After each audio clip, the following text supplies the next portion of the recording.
Okay, everyone, welcome. Just getting my camera adjusted here. Okay, all right, everyone, welcome to our Medicine Buddha practice. We're gonna just wait just a couple of seconds to let folks come into the room. As you come into the room, feel free to introduce yourself, where you're practicing, and prayer requests, any prayer requests that you have. I have a few myself. So I'm pulling those up.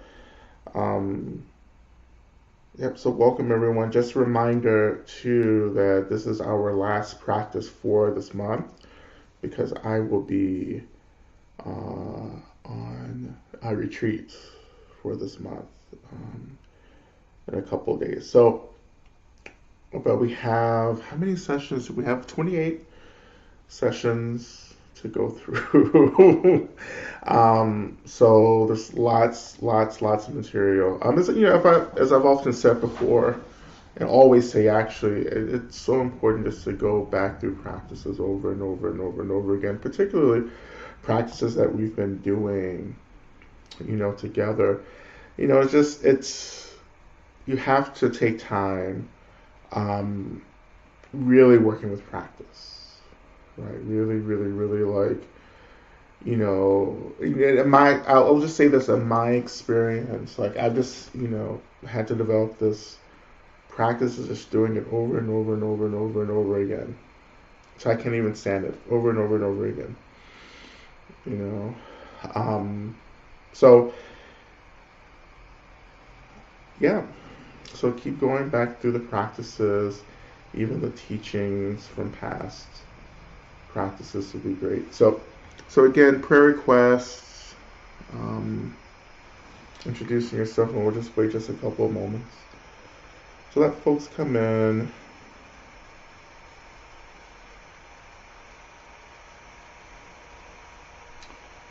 And any questions, we'll have time for questions tonight, and you can put those questions in the ask a question box. Ask a question. I kind of felt like Oprah for a second when I did that.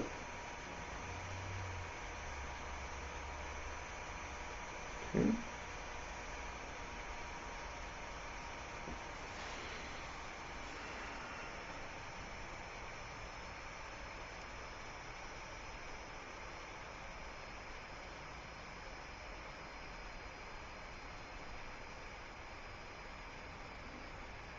So we'll get started in just a couple of seconds, or just a minute or two as well.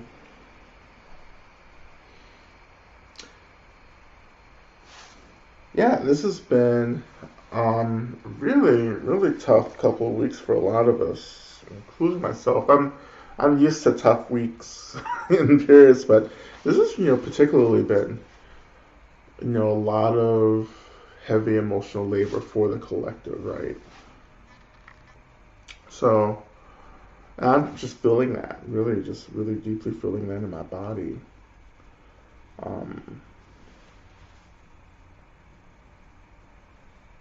The exhaustion. Often, I talk about the labor that we do in from different kinds of embodiments of who we are, like our mental body, our physical body, our emotional body, the collective body, right? And when we're doing kind of emotional labor from these different expressions of who we are, it's exhausting. Our physical body, it's really supports all of these bodies, right? Because the physical body links us to this physical world, to the physical realm, you know. And in a way, it's easy to do things through the physical body, but and it's really wonderful in certain times to have a body, other times not so much, right? Um, but the body really keeps holds the record, keeps the score, right? The body keeps the score. That's what Vanderkolk, right? Um, of the labor that we're doing. You can feel that. So I feel that. I feel that exhaustion. Some of you may feel that physical exhaustion as well. Moving through this week, and that's emotional labor. Some of it is emotional labor. Other, of course, other kinds of exhaustions is really about us being in a body in the world with all of the struggles that we go through and the physical, as well. I was thinking earlier today, I'm preparing this kind of series of social media things for while I'm away. Like questions. If you follow me on Instagram, we just posted questions. Like you can ask me a question, right? So I'm gonna work on those tonight, and just people just asking questions. I'm gonna answer them in short videos, and we'll just kind of, post them throughout the, a couple of weeks down the way. But one of them is about the body. It's about moving to the physical realm. I don't know how many of you were able to join me last Thursday for our talk on ancestor practice. But I talked about, when we're transitioning from the physical into the spirit world or the bardo, it becomes harder for us to do certain things. And that's hard. It becomes harder for us to do things like change and grow and evolve because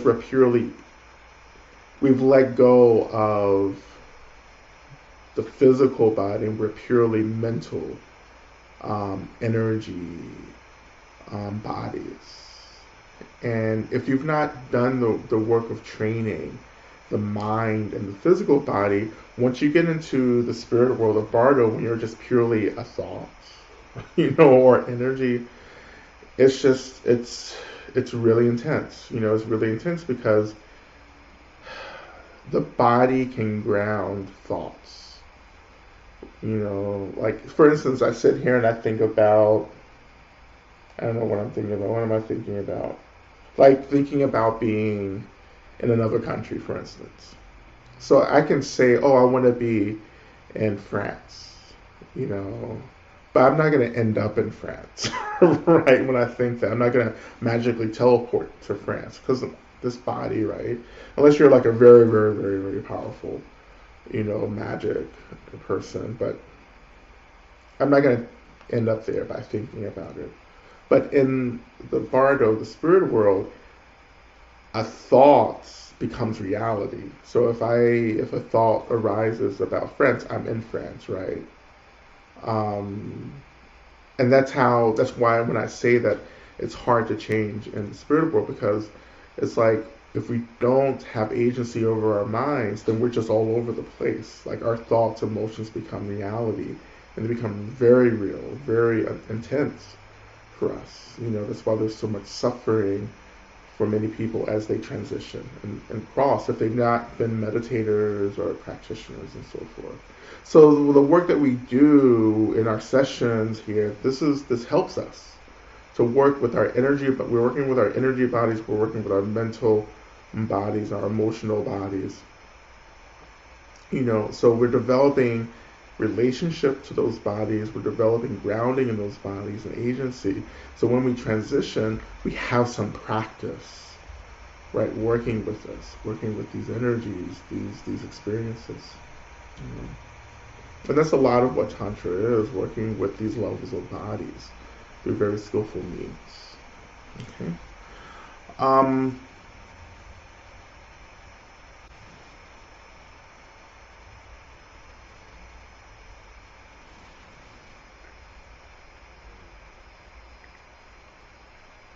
All right.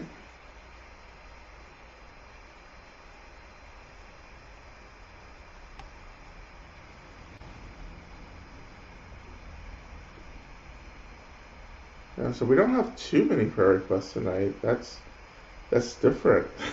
um, but I do have some here as well that we'll offer too. Okay.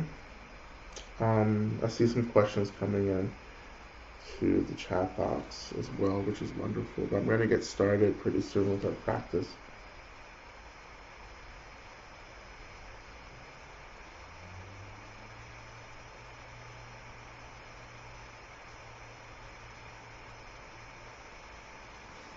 And I'm gonna get to the questions after the practice, so in case. Um,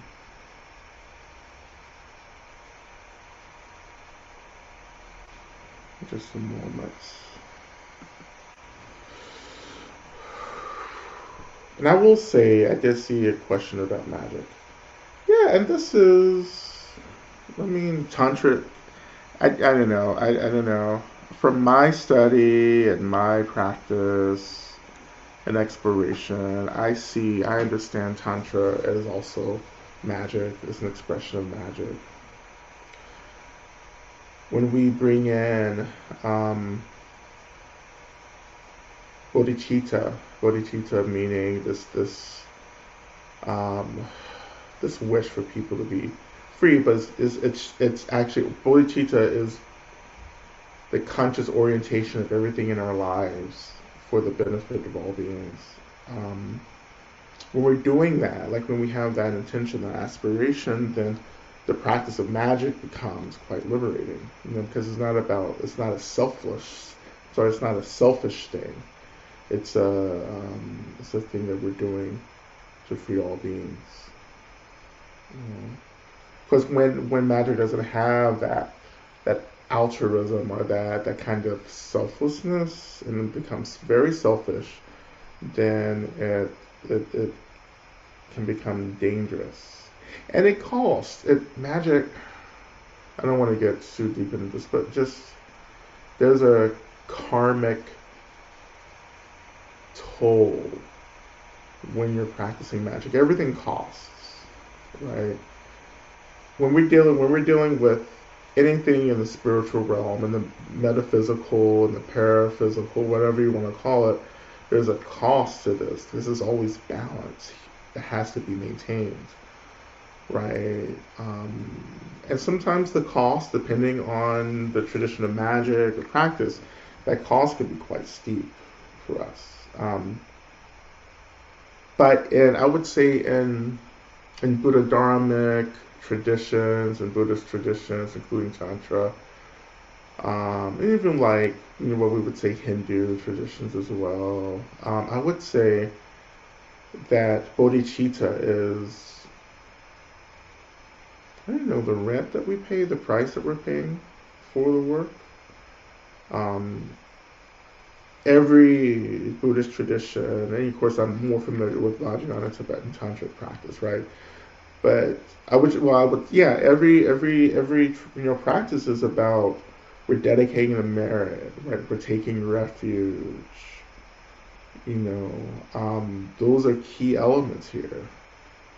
You know, and directing the benefit of the practice. You know, there's a practice called mandala, a practice which one day I would love to teach a version of it. And I think next year is when I'll start teaching some of the super orthodox practices, and just kind of reimagining them for us. But in this very basic practice in the Tantric Vajrayana tradition, this mandala is an offering practice, it's a practice of generosity. And it's a gorgeous practice. It's just you visualizing over and over again, just giving away, giving away everything. All the the wealth, just wealth and pleasant things and beautiful things and pleasant smelling things and water and just like everything that feels good and is pleasant or things that we're really attached to. It's just offering that generously and abundantly and overwhelmingly to beings. And I love it. I love that feeling of just generosity, of just opening and giving the best and most of everything to all beings. There are beings who need it. Who need that energy, who need that generosity. So, in any case, we're gonna get started in just a moment.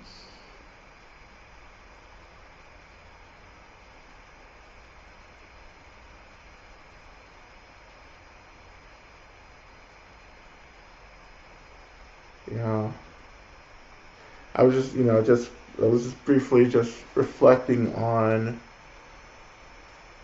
yeah, just people, the cost, talking about the cost of magic, just reflecting on how I've seen that cost um, deplete people, who are engaged in certain forms of magic. Um, so we always have to be careful with with the work that we're doing and what we're interested in. I remember my teacher, my root teacher, Northern Rinpoche, would say that we shouldn't read every book that we have access to because you can buy it. Doesn't mean you should be reading it. And I have really taken that seriously. Not everything is for me. Not everything is for me, um, or for my benefit. So, so there's a lots to pray for, lots going on. Um, we'll get into it now.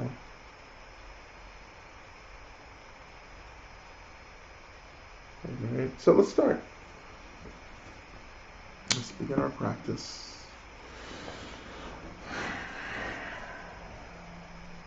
And I want to kind of revisit the practice from last week. It's just something really about the earth. Today is our, what is it? What moon is it? It is the new moon today. No, it's not new moon. It's, what moon is it tonight? I forget. It's not, harvest moon is the 22nd. Today is the something moon. Anywho, it doesn't matter. Today is a special moon, and that's also going to impact our practice. But this is like a Virgo moon. It's new moon. It's new moon in Virgo. Thank you, Sister Sadada. Actually, Sister Sadada is the only reason I knew it was a moon today. Yeah, new moon in Virgo. So it's Virgo season. I'm a Virgo. My birthday's tomorrow. You can wish me happy birthday. And so this is a time of, just romance, love, creativity for those of us who are Virgos, letting go of old stuff, moving into something new, new relationships. So this is part of our ceremony, our new moon ceremony. Today.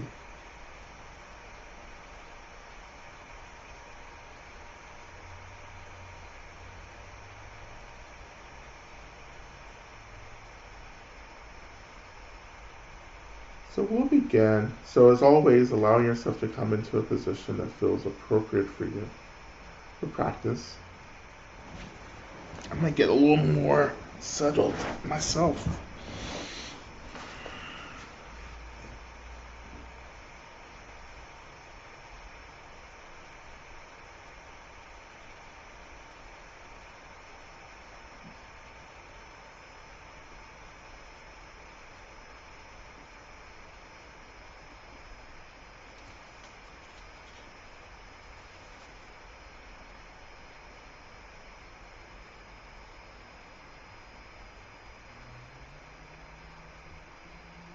Alright. Let's actually turn our attention to really just reflecting on our intentions for practice. Again, just like we were just saying earlier, let's develop an intention that begins to guide the practice. So it doesn't become this like super selfish thing. And of course, often my intention is, I'm practicing to reduce violence for myself and others. I'm practicing to help others, including myself. Of course, the practice begins with us always, right? And so I practice on behalf of all beings.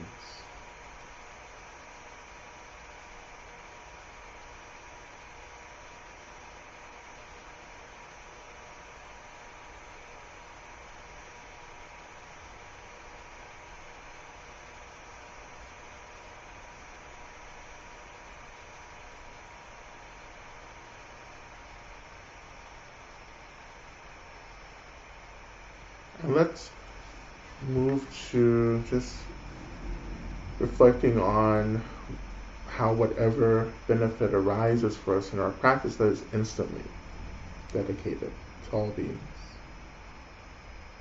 We dedicate the energy, we offer the energy of whatever seems beneficial out to any being who needs it, which is, I would say, all beings.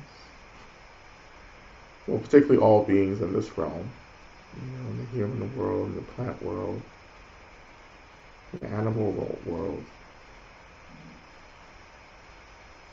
All beings are experiencing realities of just deep suffering and torment. We dedicate this energy to them, the merits of this practice.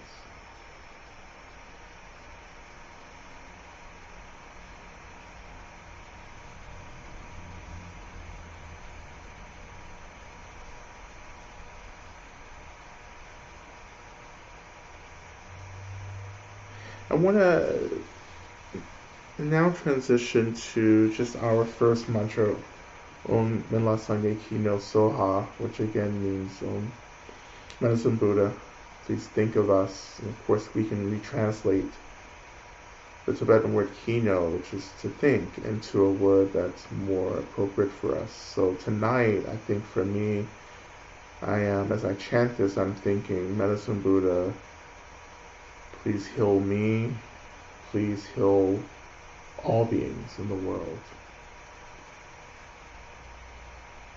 That's our magical incantation. And often, we can describe mantras as incantations, spells.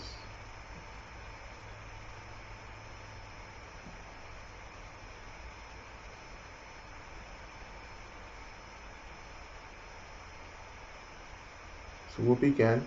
You can chant along or just sit and listen, whatever feels appropriate. We'll begin. Om Minla Sangye Ki no Soha. Om Minla Sangye Ki no Soha.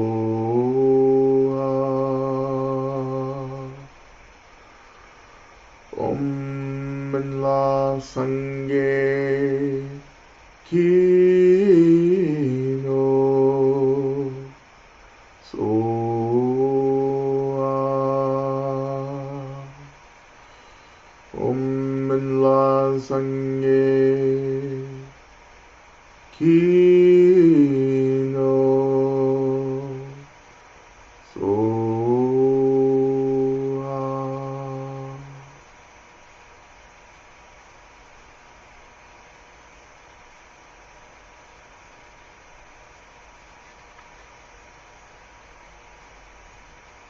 And we begin to imagine that this consciousness, this liberatory, healing mind of Medicine Buddha begins to awaken around us.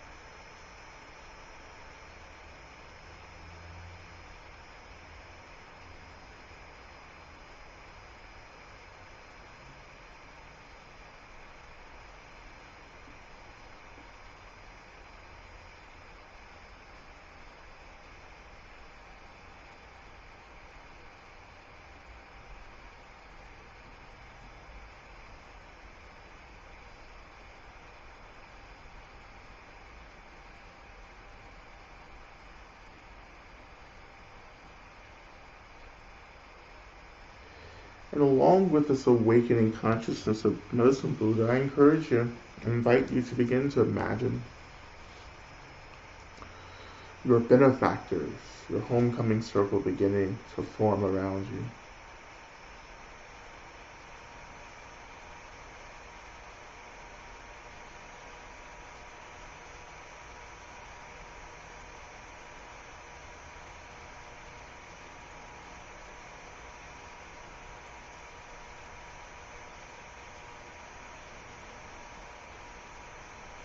just whomever or whatever of those benefactors you want to connect to, just allowing them to gather around you.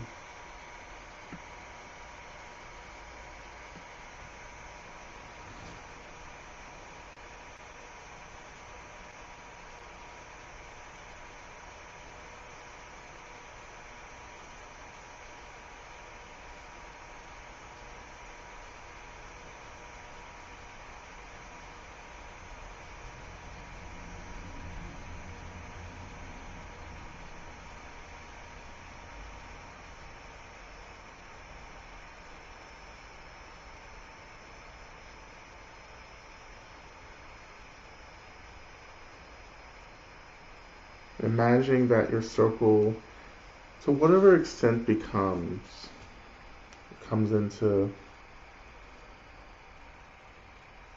an experience for you. And it's okay if you're not having any experience, but when your homecoming circle, your benefactors, as they are around you, begin to form, just beginning to imagine that they are radiating the energy of care into the circle around you.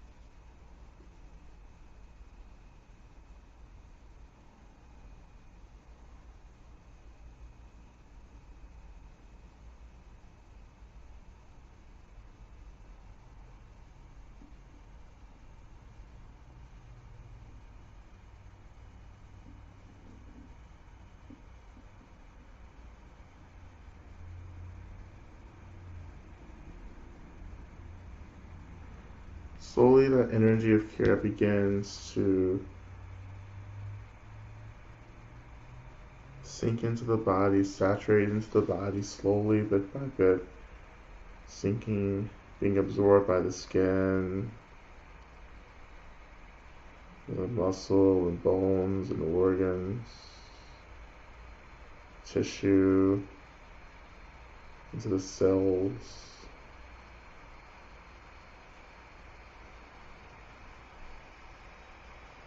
Feeling this deep care and love by your benefactors.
Just spending another couple of moments here. So I just really want you to drink deeply from this energy right now.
So when you're ready, shifting your attention, noticing the seat under you.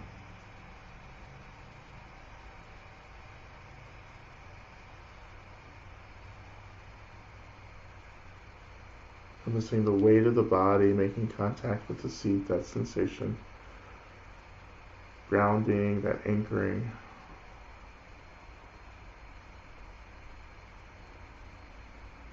And even here, just for a few moments, I wonder if you can just allow the seat to hold you. What is that like to be held by the seat?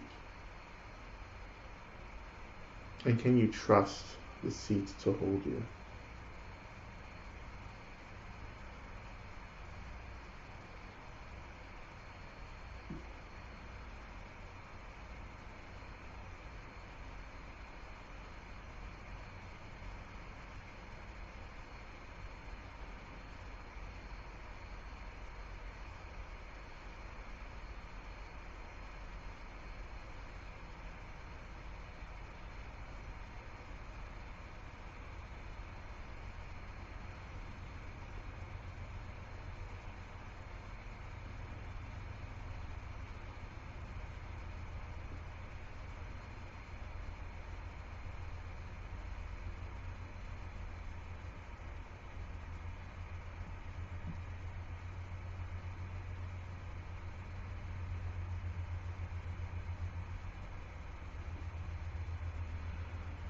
When you're ready, I invite you to shift your attention down into the earth. So again, your attention is touching into the energetic expression of the earth.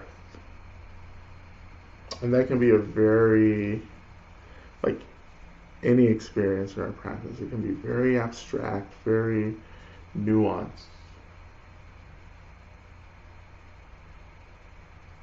But for me, it's just allowing the attention to kind of drop down through the body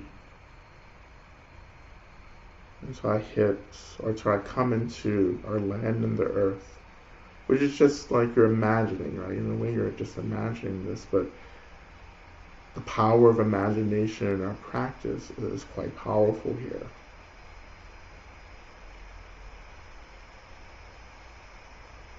So dropping your attention until it feels like it's being held, it's being suspended. I think that's when you touch the earth.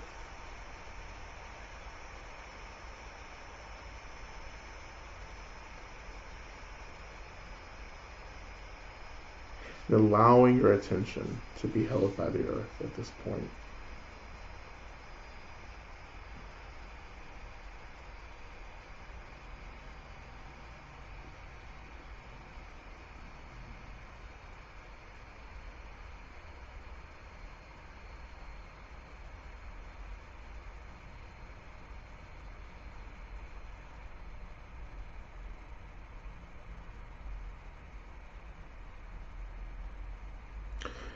And so, as we touch into the earth, we can move through our earth, or rather our land recognition practice. And that practice is just reflecting on the indigenous, ancestral history of the land, all the beings who've been connected to the land that we're living on or practicing on right now.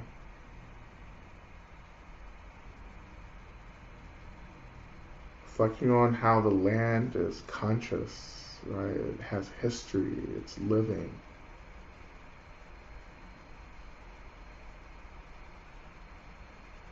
That it has its own narrative. And as we use our attention to touch into the earth, we're allowing the earth to touch us back. As we're being touched, it is communicating these narratives.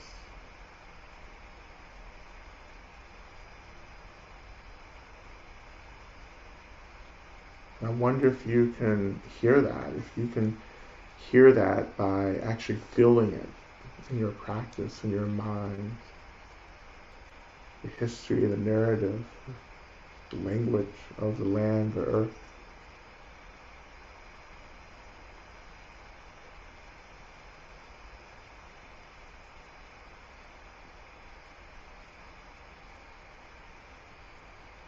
As we're connecting to the earth, I invite you to just start offering, shifting this energy of care down into the earth.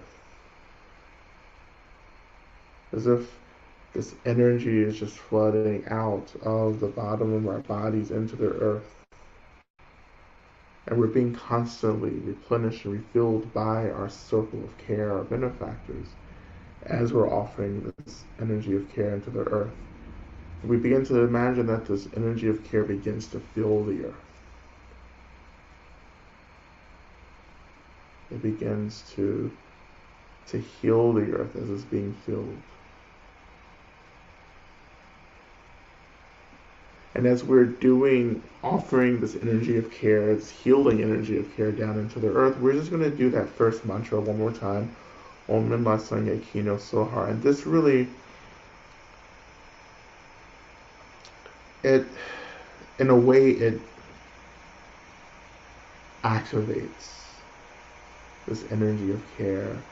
So it becomes this healing energy for the earth as we fill the earth with this energy. So we're just going to chant this a few more times. Om Manla Sangye Hino Soha. Om Manla Sangye Hino Soha.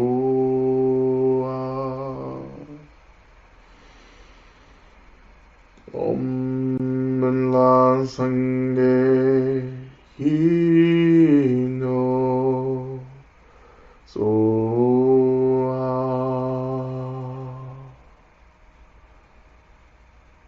Om Manla Sangye Hino Soha.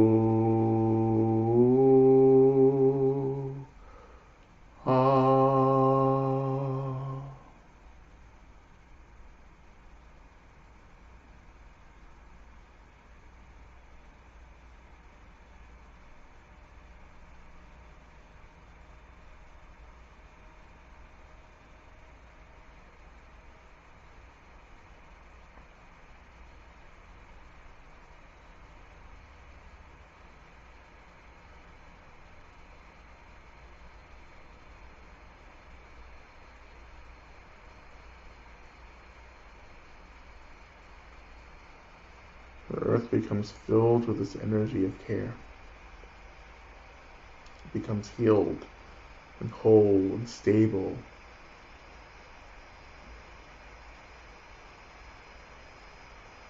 And turning our attention down to the base of our spine. Imagining that we're breathing in and out of the spine. If you can't be with the breath tonight, it's fine. You don't have to do this visualization. But just bringing your attention to the base of the spine is helpful. But if you're able to work with the breath, imagine breathing in and out at the base of the spine. So this is essentially our root chakra that we're breathing in and out of.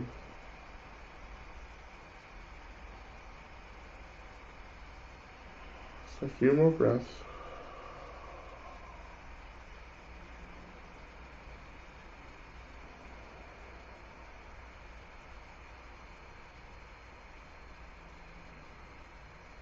And now, beginning to imagine that we're inhaling the energy of the earth, this energy of stability, foundation, into the root chakra. So we're inhaling into the root chakra from the earth, pulling that energy into the root chakra. And as we exhale, we imagine exhaling this energy of the earth into the body, up into the body, right? So in my mind, my visualization is like a hot air balloon, how the hot air balloon becomes filled with, with this heat and air, right? And that begins to inflate it. And so in the same way, we're inhaling from the earth, exhaling, internally exhaling into the body, filling our bodies with this energy of the earth that is also infused with this energy of care that we've been offering to it.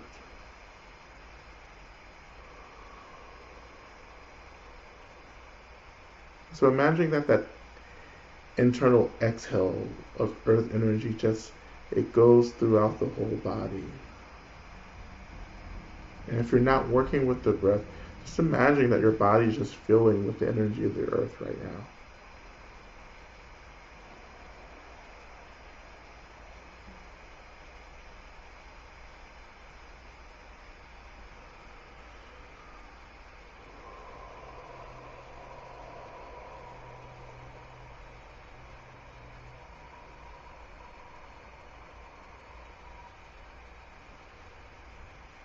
And letting this energy of the earth take care of you right now.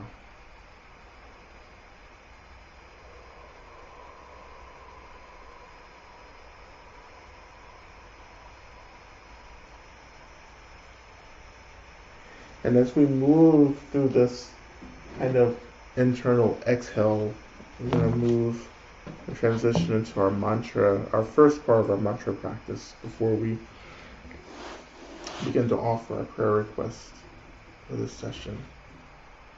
So as we're breathing, inhaling from the earth into the root chakra, and then exhaling from the root chakra into the rest of our bodies.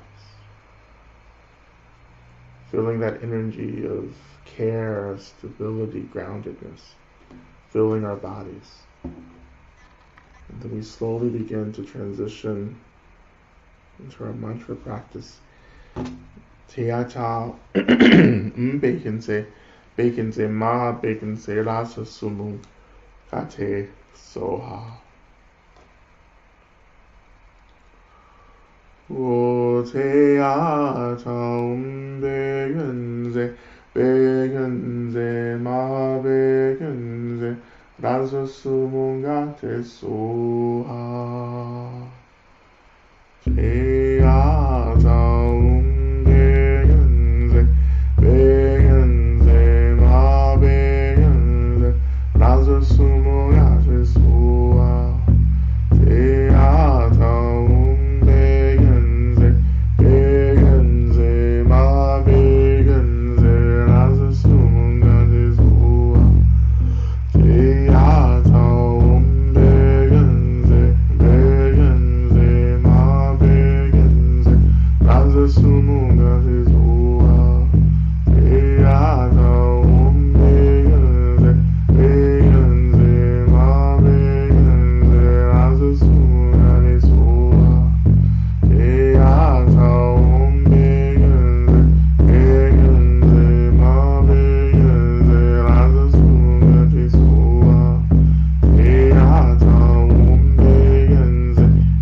So moving just a little deeper into our meditation, into the practice.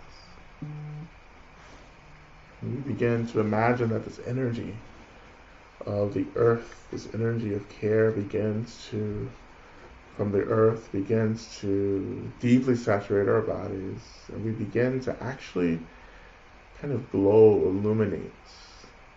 And just like the new moon, we begin to glow with this energy of healing, of clarity, of wisdom, of change.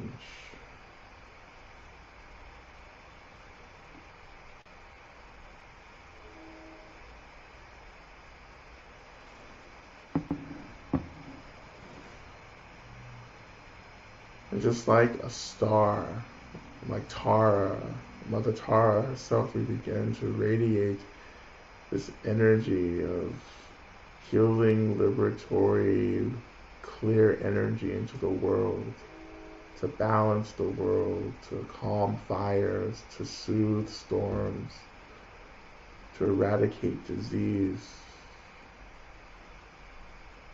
to comfort, to heal, to settle and to ground. We want to direct this energy also, especially into all the prayer requests that we've offered.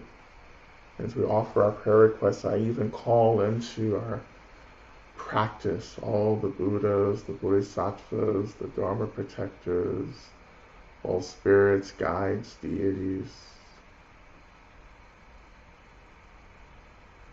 particularly those beings who are here to help, to liberate, to guide us towards freedom.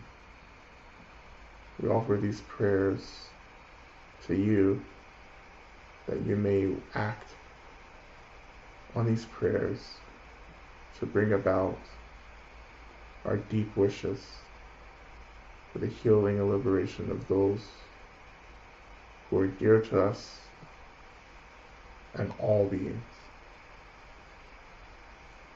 I begin by offering prayers for my uncle Daniel, who's in the hospital having tests, and for his wife, my aunts, that she gets the support and care that she needs in her caretaking. I offer prayers for my friend John Renish, that he continues to be supported and guided in the bardo and the spirit world. I offer prayers for Mike and for Sammy and for Leah and for all of us who are struggling to be well. And I offer prayers for my safe journey and travel to retreat in a couple of days, and my safe return back.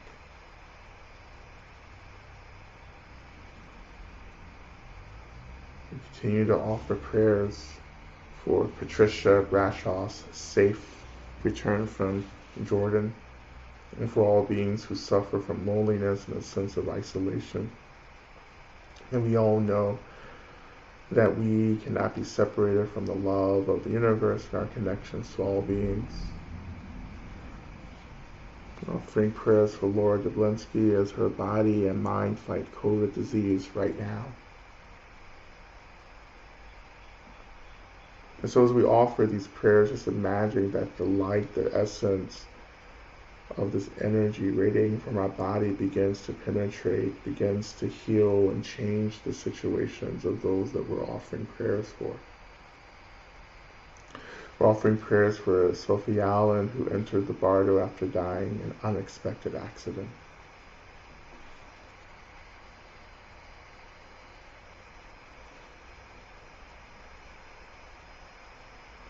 Offering prayers for me as I travel to take retreat, and in my time and ceremony be healing, protected, surrounded by love. Prayers for the human hearts that are breaking and the minds that are confused, disembodied and lost in darkness at this time. Prayers for all of our relations for continued connection, clarity, and love.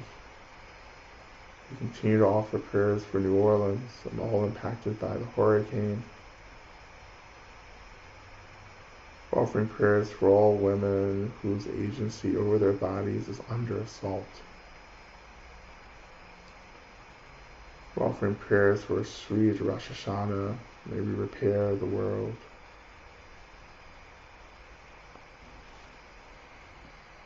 Offering prayers for sweet and just New Year, Rosh Hashanah on Jewish calendar, 5782.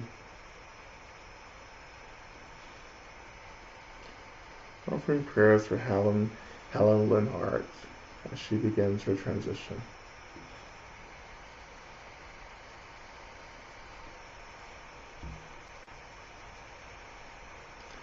Prayers to stay with the resistance I am feeling and allowing it to guide me. Offering prayers for the protection of all of our young people and their families navigating schools again. For Lucia, for Nyla, for Stephanie, Jennifer, and the land of our campus. Prayers for Lama Rod for a deeply healing retreat and wonder-filled year ahead. Prayers for those who died on 9/11 and everyone around the world affected by that day. Offering prayers for the beings and forest communities experiencing radical shifts, suffering because of climate change. And prayers for IT. Prayer requests for help in creating boundaries and patience, and prayers to find actions helping with climate change. Offering prayers for John R. and Doug B. for safe transition in the Bardo.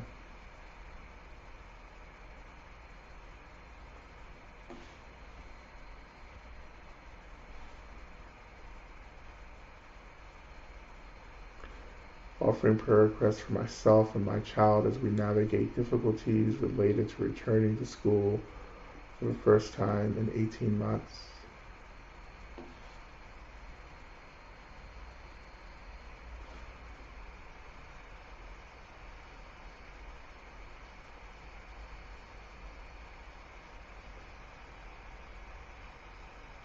Offering prayers for me and all teachers, a special intention like for family grieving the loss of their father this week.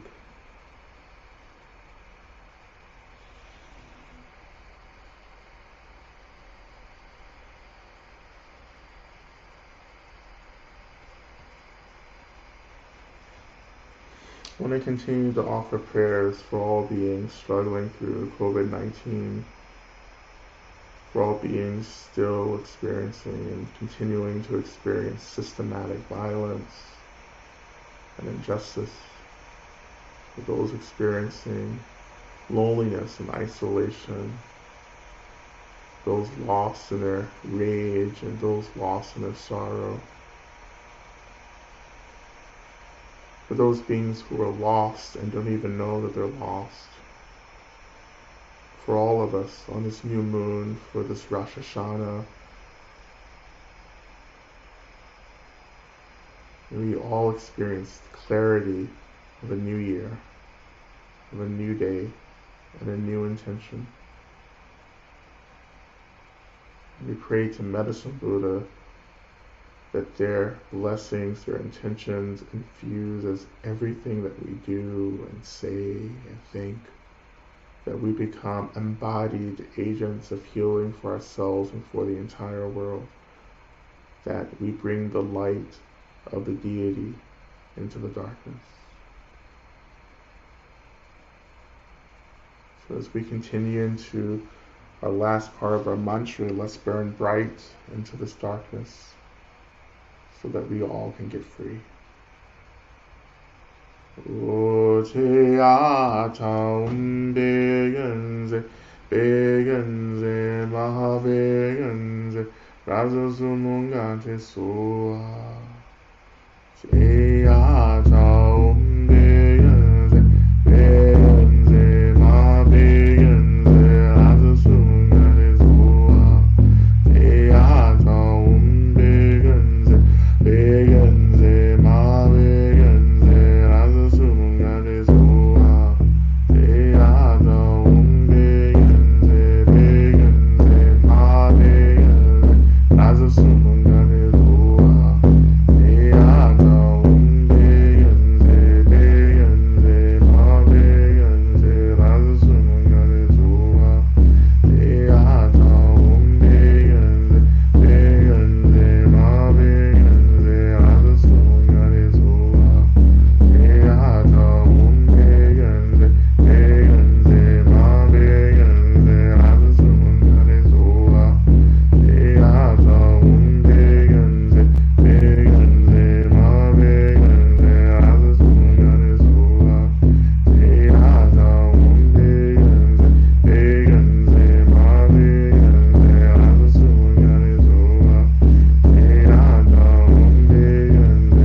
te soha te ata begenze begenze ma begenze ranza sumung ate soha.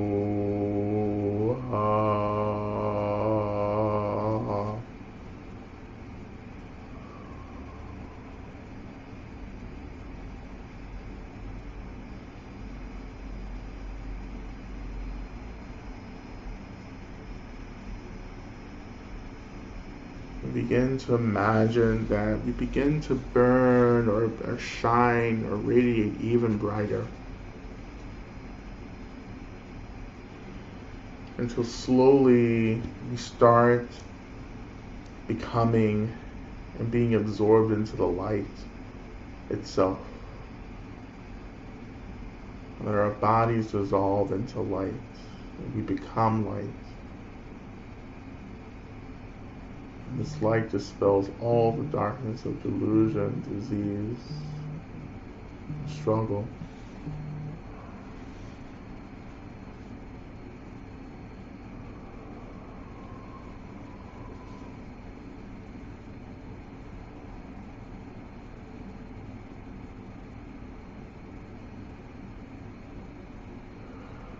We become the light that we most need right now.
So slowly we begin to shift our attention down to the seat, noticing the weight of the body making contact with the seat.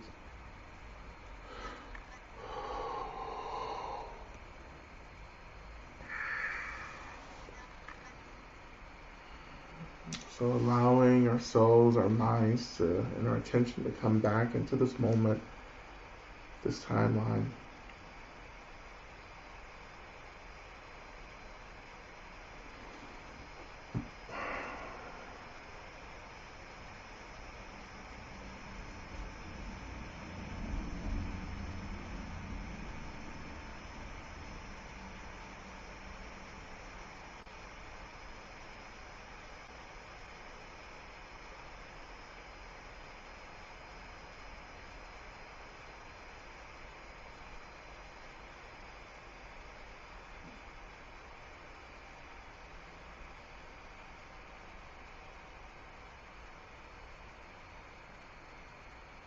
So shifting our attention back to our circle of care, we thank them for their care, their holding us. We begin to imagine that they dissolve into white light, and that white light is dissolved into our heart centers.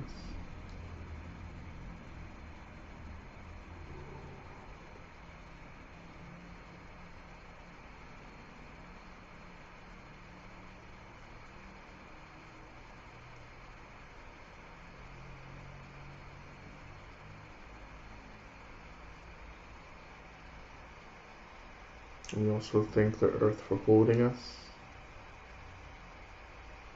as well during this practice.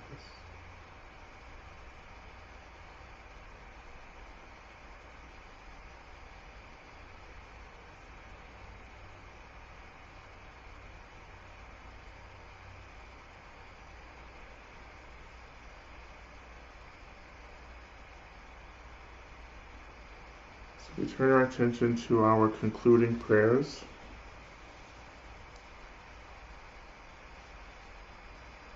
Shantideva's prayer. And we'll recite this together 3 times. May I be a protector to those without protection, a leader for those who journey, and a boat, a bridge, a passage for those desiring the further shore. May the pain of every living creature be completely cleared away. May I be the doctor and the medicine, and may I be the nurse for all sick beings in the world until everyone is healed.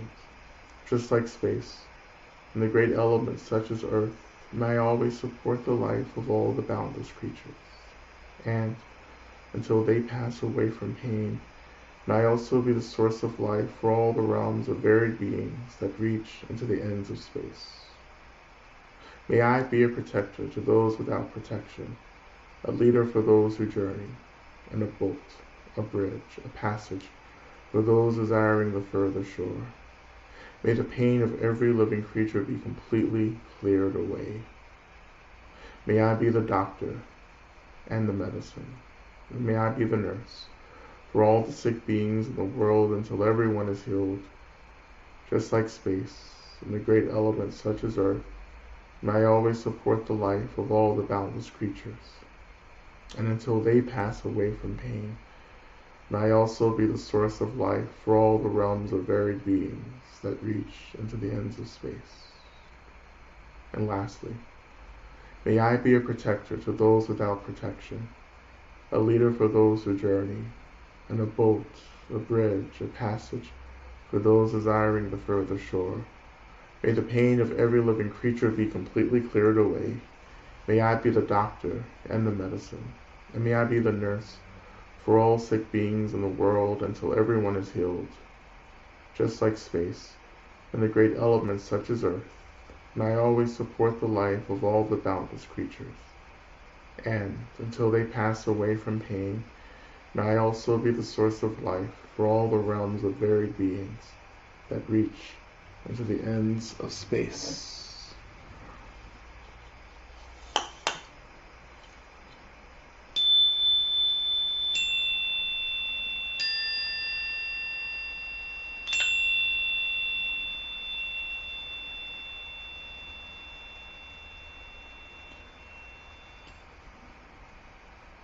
And thank you all so much for your practice.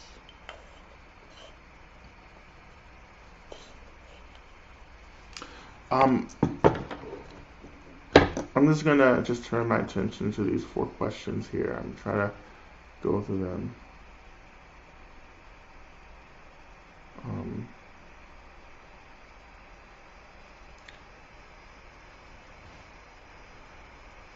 So first question, can you give examples of magic as you mean for this word? Well, magic is the way in which we work through intentions to shift the phenomenal world, also shift the spirit world, how we shift energy.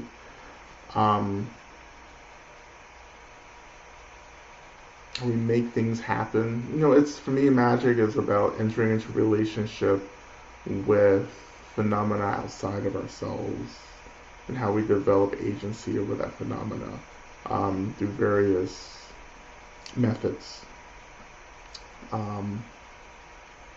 even through the method of getting, other beings to do things. So that's how I understand magic in that way. Okay. So next question. Once I brought up grief in a question to a white Buddhist teacher, and he was totally avoidant on the topic, so I got a long answer on everything but that. So question, should you not assume that even seemingly wise Buddhist teachers are adept at talking about death and grief and can be as avoidant on those subjects as many in society in general? How can this be? I would just say that, well, you would say grief, you would think that death and dying and grief would be something basic, but a lot of Dharma teachers haven't done a lot of the personal work that you think they've done, so, and I think I have a few, right now that come to mind, that I really kind of struggle. Well, I don't struggle. I don't have conflict or anything with these teachers, but I just struggle with the idea that people take the teacher seat without having done really basic work for themselves. But Dharma can be used to bypass as well. So we can definitely bypass death and grief.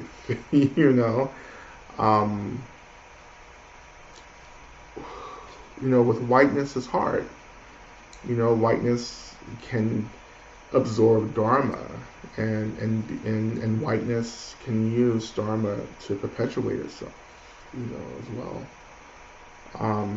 To perpetuate that kind of dominance, but also to perpetuate that kind of bypassing and avoidance. Or what people call fragility, which is, I don't really think of it. I don't like thinking about fragility. I just think about it as like there's certain capacities that need to be developed, right? That's how I understand fragility. It may be the same thing, but still. Dharma teachers aren't these wise, all-knowing beings, I can only have the fluidity and the, whatever I'm not going to say expertise because that's not it, but I can only talk about the things that I talk about because I live these things out through my life. And when I started practicing Dharma, I wanted Dharma to inform everything, right? From sex and drugs to death and dying, right? When I'm at the strip club, which I haven't been to a club in the pandemic. I've been to a bar, but I haven't been to anyhow. When I'm at the strip club, I want Dharma to be there. I want to think about dharmically what it means to be in the space of the erotic, enjoying the erotic. Like, what does Dharma have to say about that? So that's how I train myself, right? I just take Dharma into everything, which is, again, Dharma is just it's clarity, it's wisdom, what's really happening, what's going on, right? So, there are many subjects. A lot of Dharma teachers won't talk about sex. They, want and can't talk about sex, justice.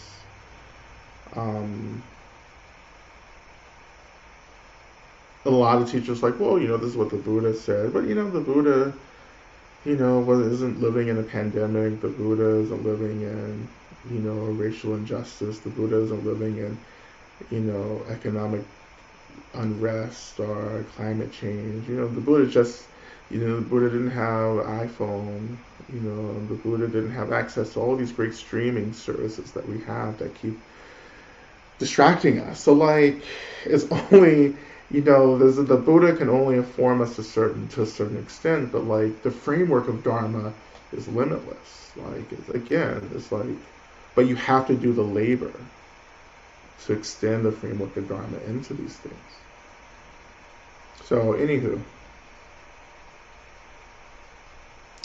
this next question, I've been diving into traditional Italian magic practices. And I haven't actually done that. I haven't really studied Italian magic. Deity saint connections. That's a strong. Saints are a very strong source of magic. I feel in my ancestors a lot. I feel in my ancestors a lot who have used this magic to hurt others through curses and such. That reminds me of the Golden Girls and Sophia Petrillo, who was always trying to curse everyone. So sorry for making that connection. Anywho, I feel that the Bodhisattva path is being actively discouraged, misunderstood by some ancestors. Oh.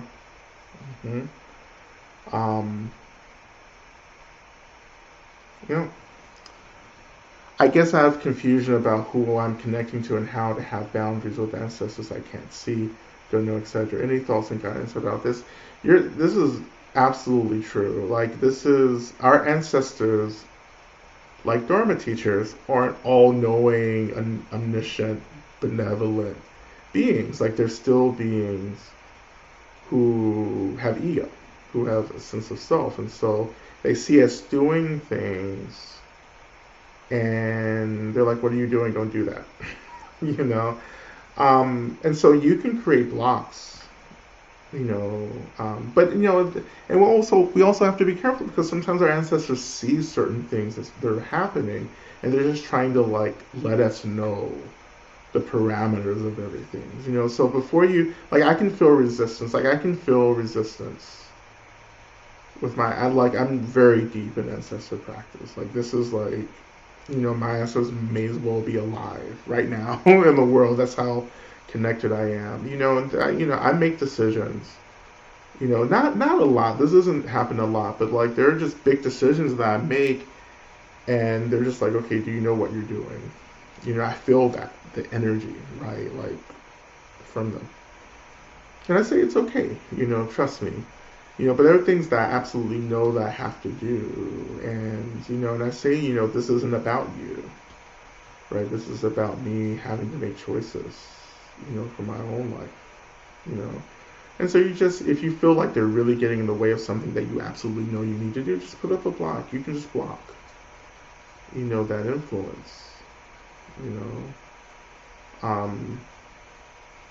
What is that experientially? What does that mean? What does that look like? Well, I mean, it's just a visualization. Like, when I'm blocking energy or beings, it's just like I just visualize an energetic wall around me, like pushing the beings that want boundaries to be pushed. I just visualize those beings just being pushed out, like energetically. I can feel it,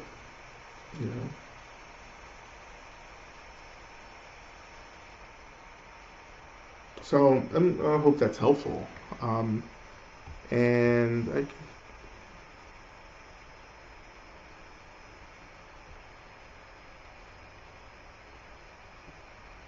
okay, that's it. So thank you, everyone, for your practice today. Again, we will be practicing. We won't meet again until October. Yeah, October. So the first Monday in October, we will be together again. Until then, I will be on retreat, but also until then, we have 28 sessions that you can go back and revisit as well. And so I want to thank everyone for your practice, and please continue to take care of yourself. Please continue just to just grieve. You're grieving through your mourning for yourself, for the world. This is a time of mourning. Mourning helps us. The mourning helps us to let things go, and so we can move forward. And I think this is what the new moon is about today. It's just like letting go. But you have to do the grieving in order to really let things go, right?